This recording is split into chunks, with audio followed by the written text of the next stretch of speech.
how has your industry been impacted by COVID?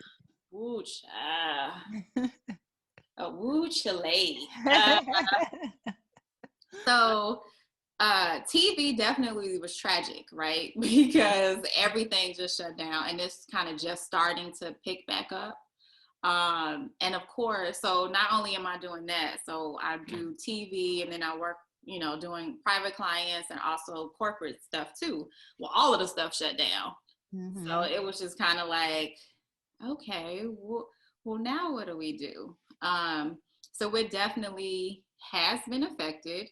The way that TV is crazy because I just worked on a project where like you don't even know how many times I have been tested.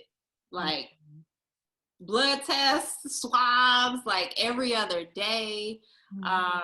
So it's crazy. But I mean, everything was just shut down. Everything. Like I just maybe within the past 2 months started taking private clients again.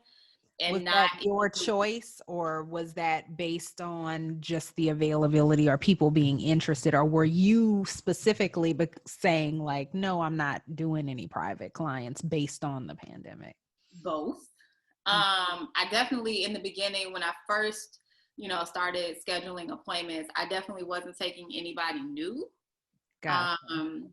So I was only taking, my older clients. Now I'm just starting to take new people. There are definitely precautions, of course. The whole setup, the whole time period is different because you have to make sure that everything is sanitized, and it's just a lot of stuff that's just different. And I mean, for me, it wasn't that different because as an artist, you should be sanitizing and disinfecting and, all of that stuff. So that isn't any different. I just feel like the process is a little bit longer because you want to make sure that the clients are, comfortable. Right. It's about being comfortable and being safe at the same time. I had a friend say she wanted to get her makeup done, but she was like, I don't want them using anything that has been used on anyone else. She only wanted her personal products to be used and things like that. Is that a common request? No. Oh, okay. Actually, it's not. I've had people that want to use their own foundation or, I'm not a double dipper. You're not supposed to do that anyway. And everything, what you should be using should be disposable everything. So yeah, I haven't had any requests like that. Okay. Per se. So my friends are weird. I'll let them know.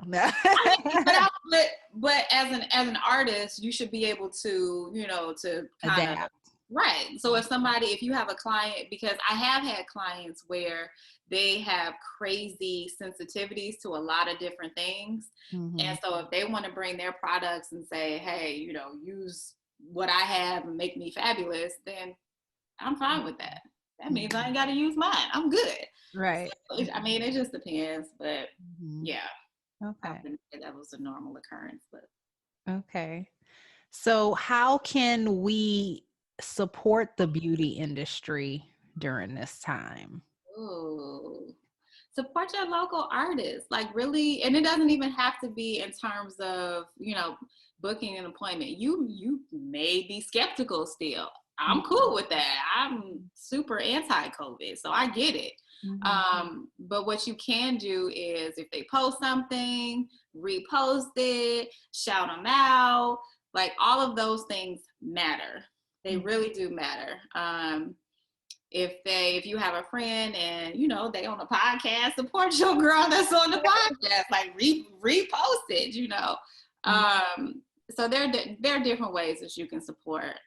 Also, let brands know, like, hey, we support you, especially with the whole Black Lives Matter brand, and don't get me started on diversity and inclusion in the industry. So yeah, it's a ton of things that you can do if you want to, schedule your own appointment. Oh, also a lot of artists are doing, virtual consultations. Sign up for that.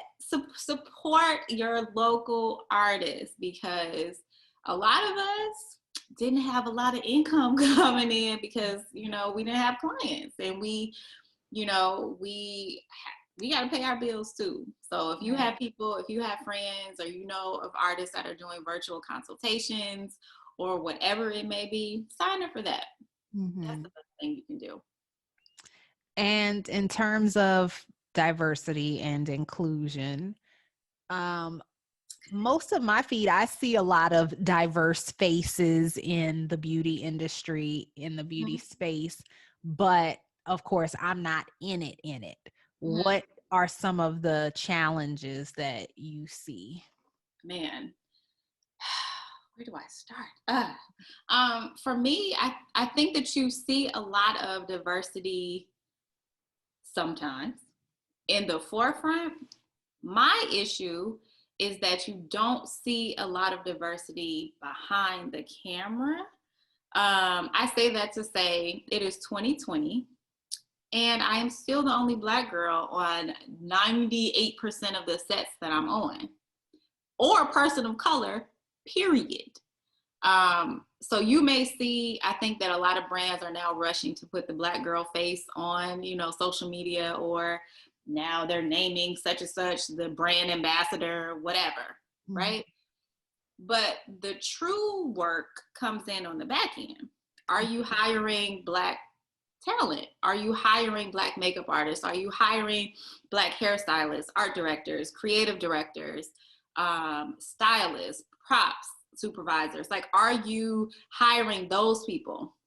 Because that means, you know, you have a better chance of your shoot making sense, and you don't have those blunders that, you know, brands have when they put out an ad and it's like blackface, and you like, that passed by all of these people and nobody said nothing. That's because they don't have people of color in these top positions that they need to have them. So not only do they not have people of color that are working behind the scenes, but they also don't have people of color making that are decision makers, and that's the issue. So it's imperative that they hire people, because I've been seeing a lot of brands and I'm like, this is so tone deaf. Like, I get that you're trying to connect with Black people, but the verbiage doesn't even sound like something we would say. So is Tommy over here, or is this Tom over here? And so it's very, I think it's really funny from the brand perspective, because it's like, I think we as Black people can see the difference, and we can hear the difference, that this doesn't even make sense. So you just have to have, you know, people that you're hiring, people to make these choices and to hire the talent to make it work. You can't have it one-sided. You can't have a Black model and then all the decision makers are white, and all the people doing all the stuff glam squad. Yeah, the whole glam squad is white, but the model is Black. Like, that does not work. Now, not to throw anybody under the bus, but like, say the Shy or Empire, are you the only person of color on the glam squad? Okay, I was just gonna make sure. But then I wouldn't be completely surprised, because it could be a Showtime decision, or it could be, you know, the top of the top assigning, in that the local level doesn't have a say, potentially, you know. True. A lot of times the actors do have says, but it depends on what the show is to see how much say they have. You know what I mean? Like, it just depends. But I think that a lot of the time the actors will say, hey, like, this is a Black show. Like, we need to have people that know how to do Black hair. We need to, you know, have people, you know, makeup artists that know how to work with Black skin. Like, we need to have, you know, directors of photography that know how to light Black skin. So I think that it just depends on what the show is, and, you know, production, and really having them understand the needs of the show.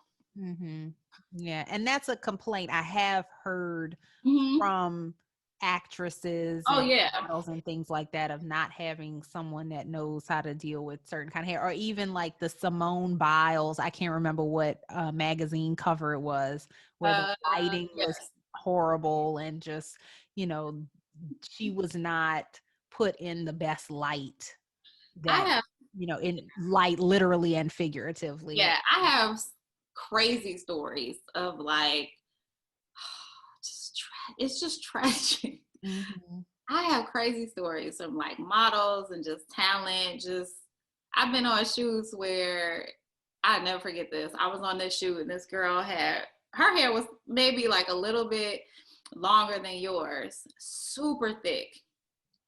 And the girl comes running over to me and I'm like, what, what's wrong with you? She's like, the makeup artist looked at me and was like, what is this this looks like a science experiment. Like, what am I supposed to, yes.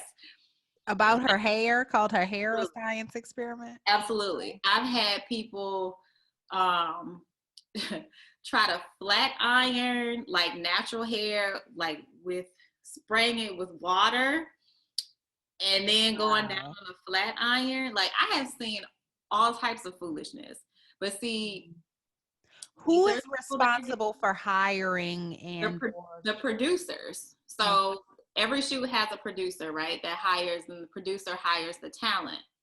A lot of times what happens is that when you get good in with like producers or photographers, they have like their own team. Right. So if I know Lonnie does makeup, right? So I'm gonna take Lonnie with me everywhere I go, and that's just what it is. It don't matter who she's doing, whose hair. It don't matter if Lonnie got 2 shades of foundation and don't know what edge control is. She is coming along for the ride because I know her and I have a relationship with her. That happens all the time. Mm-hmm. So you get people that are in these roles and I'm just like, how you get this gig? It's because of who they know, not because of what they know. Mm-hmm. and what they know how to do. And that happens all the time. You see it all the time. Mm-hmm. So what's the workaround? Man, if I don't have their team. I don't even know what the workaround is sometimes, because it's really hard to get in. Mm-hmm. Yeah, I mean it's just really hard to get in. It's hoping that, this is so sad to say, but it's hoping that either you're waiting on somebody to give you that opportunity, or you make the opportunities for yourself and you start to do your own thing, which I think is, what's happening now, that people are like, yo, we've been trying to break into these spaces and in these industries, and people are not trying to give up the keys. Mm-hmm. And so you see a lot of creatives trying to make their own way. And I think that that's one of the cool things, like even during the pandemic, that you see a lot of the creatives like, yo, okay, I see this is blah, blah, blah. I'm about to make my own way. And two, with brands and everything, that's been going on in terms of just, social injustice, brands are more open, right? So now brands are more open to working with us because they're like, we need diversity, and everything is diversity and inclusion, and we want to know what you think and how you can connect with the audience. So now we can really use our Black cards. But that's what's been happening. So the pandemic has been interesting because I think that it's allowed creatives to really be creative and to really work in their space. But then it's also crazy on the other side because you're trying to navigate self-care and trying to make sure you're good and make coins. So it's pretty interesting. It's a pretty interesting time, I think. And of course, it has not been all bad. There have definitely been some strides for improvement. It's been a great time of reflection. What is one amazing thing that has happened for you personally or professionally in 2020? Man, let's see. I feel like I was anticipating this and now I don't have no answer. 20, even though it was, like I said, it's been stressful trying to figure everything out and to create some type of balance. But I feel like it's allowed me to get back to me being creative.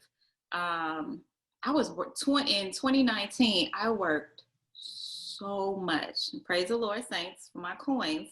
but it was stressful and it was hard. Like I had no personal life, no time to do anything that I wanted to do creatively. So the pandemic allowed me to, of course, sit still. And at first, you remember when, you know, we were shut down and that meme kept going around, like, you better learn if you don't learn something and be productive and busy and all of this stuff. And I'm like, start a business, start a podcast. But everybody don't have to do that. And you saying that somebody is busy does not equate to them being productive. So if you needed this time to rest and reflect and breathe and go to sleep, then cool. Yeah. But for me, it just allowed me to be creative. I painted so much. That's your work in the back? Yes, that's mine. Beautiful. These wire people up here, that's mine. Oh, nice. But it's just allowed me to be creative and to feel like myself again. So that was probably a blessing personally. I just finished with working with the project Chance the Rapper did, Merry Christmas Lil Mama. Nice. He just released that Thursday, Tuesday, one of them days last week. Congratulations. So that was cool because I actually got to do some body paint work. And so that was pretty great because it was different for me. A lot of times, you know, it's like, okay, you just do makeup and whatever. But it was the first time that I actually got to do painting per se on bodies, which is what I've done before and I'm used to and comfortable. So it allowed me to be in a different kind of space in addition to, you know, regular makeup work. So that was pretty amazing. And it was pretty cool just to see. It's always cool. I feel like I turn into a super fangirl or super mush when I see my work on TV. Because it's just cool. Because I remember when I did want to lay in the street, right? when I was like, oh my gosh, I'm not making any money. Right. And so it just always makes me reflect back to those moments and to really be grateful and have a heart of gratitude because it was rough. And to go back there and to remind yourself and then to see how far, you know, I've come professionally has just been amazing. I'm totally thankful for that. Nice. Well, we are getting to the end. So I have Lonnie's last 5 questions. Oh boy. They're not tough. I promise you know all the answers. Okay. What is your favorite act of self-care? Ooh, it's a tie. No, I'm lying. I'm a nail freak. Like I will do my nails like a million. Yes, it would be my nails. They look good, by the way. I just did them. Thank you. Nice. It would have to be that. That and yeah, it's probably that. Okay. So painting essentially. You can't get away from it. I was waiting for you to say painting and I was gonna be like, that is like amazing when your act of self-care is what you do professionally, but it's still painting your nails. So it's like, so you are a true artiste. Yeah, it's definitely, that's weird because that probably would have been my answer, right? But it's not. It's my nails. Okay. Yeah. What's something you wish you were better at? Oh, I wish I was better organized. Okay. Yeah. Okay. That's not my ministry. Organization. They have people for that. You can outsource. They do, but see, the problem is when you're not organized, somebody could like organize it, and then next day it's gonna be back to where it was. So. Oh, it's that bad. Okay. The Lord knows my heart, though. So you know, in my mind, I'm organized now. In real life is a different story. Okay, now maybe 2021 might be the year you get organized a little bit. I think we kind of went through this one. What is your definition of success at this point? Peace. For me, it's always peace. I've seen the highs and the lows, but to have peace and to really love and live what you do. And also success for me really means being of service to others. That's what really drives me in terms of even just, doing simple makeup on somebody. It's being able to see them light up and be, a different person. Like, oh my gosh, I feel amazing. For me, it's definitely about service, being of service to others, and also just being at peace. Mm-hmm. That's it. It's not about anything else. Money, no material, nothing. It's about being at peace and feeling like you are good. So that's it. What's a quote or a piece of advice that you live by? Fly free. That's my mantra. I always say that because I feel like that's how you should operate, right? So, or either that or operating your gift.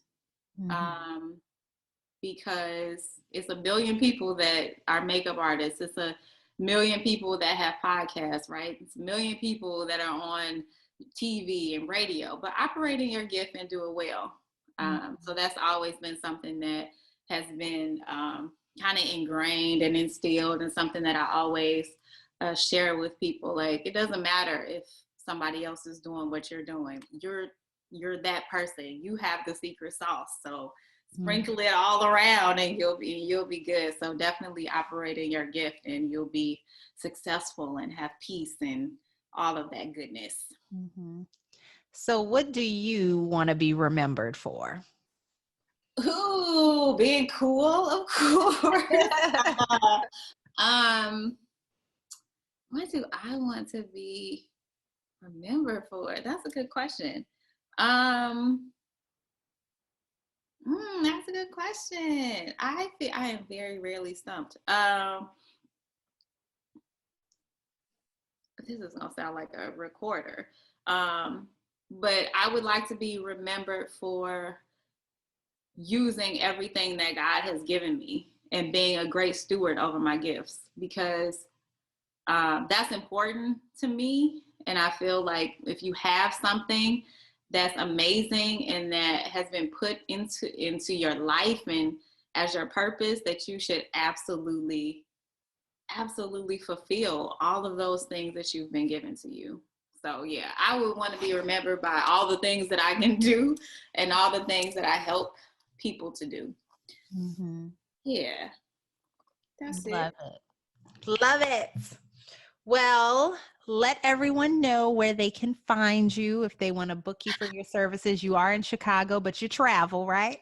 I do travel. I mean, I'm not getting on no airplanes. You'll take a boat or drive. I will drive. You can find me in my living room, clearly, because this is what I'm doing these COVID-y days. But you can also find me on Instagram at j.st.jaimes. That's Jaimes. Or you can check out my website, which is J.St.Jaimes.com. Where else can you find me? Wherever else I'm hanging out at, or in my living room with my. I wish y'all could see my plants. Well, we can see. You got to move over. They can see them a little bit there. My little babies. Well, when they go to your Instagram page, they'll see. Oh yeah, I took a really good picture of like all of my plant babies. So the plant babies are there. Yeah, I'm trying not to buy anymore. It's hard. It's an obsession. It's addictive. I hope you enjoyed this episode of the Lonnie Swain Show podcast. Please visit my website, LonnieSwain.com, where you can sign up for my monthly newsletter, check out companion blog posts, show notes, and lots of other cool stuff. This podcast is available on Spotify, Apple Podcasts, Google Play Music, Buzzsprout, Castbox, Anchor, Stitcher, SoundCloud, and my website. I love and appreciate all of your feedback, so don't forget to rate, review, subscribe, and share it with at least 3 people who you think would enjoy it too or benefit from the information. Until next time, go where you are celebrated and appreciated, not just tolerated. Talk to you soon.